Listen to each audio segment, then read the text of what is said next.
พเจ้าซึ่งคือสิพาไปเที่ยวพม่า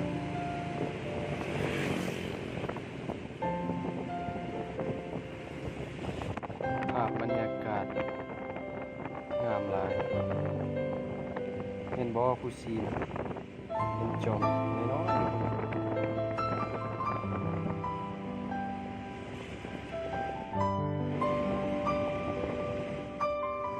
อันนี้จะเป็นครัวใหม่แห่งที่หนึ่งอยู่แคมป์คานเนาะ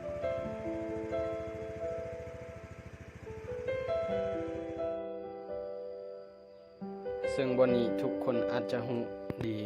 ว่าแม่นสวนหยังเขาจะเอิ้นว่าสวนกอด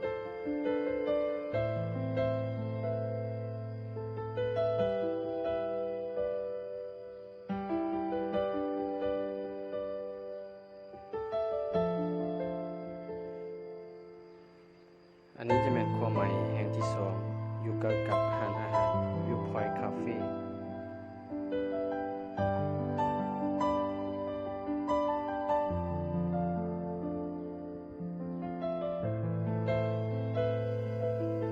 ตอนนี้เราสิพาทุกคนขึ้นไปเบิ่งวัดเสียงทองเนาะซึ่งเราสิขึ้นไปทางหลังเพราะว่าทางหน้าก็จะปิดอยู่ช่วงนี้เป็นช่วงโควิดเนี่ย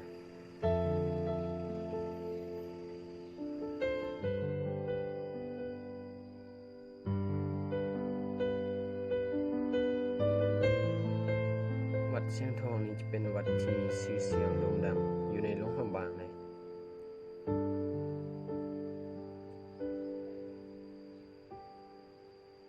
สวยสดงดงามหลาย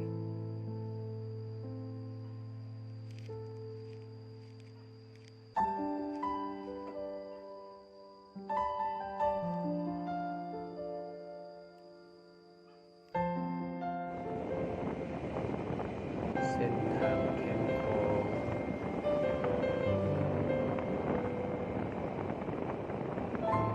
ถ้าบ่เป็นช่วงพญาเนี่ยโอ้ยแขกมันจะหลายจะเป็นแขกหมดแหละอย่างเที่ยวนี้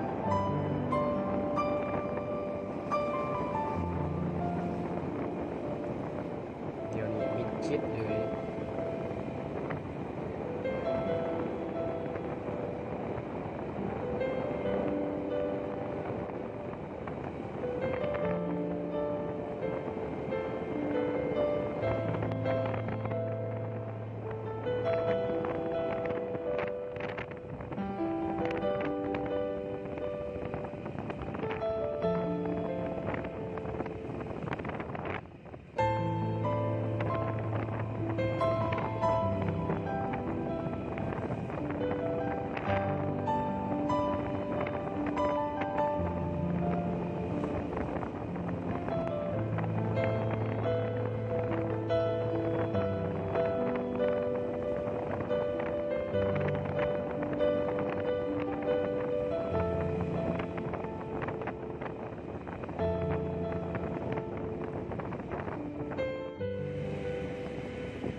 ถซูนี่เนาะรถซูนี่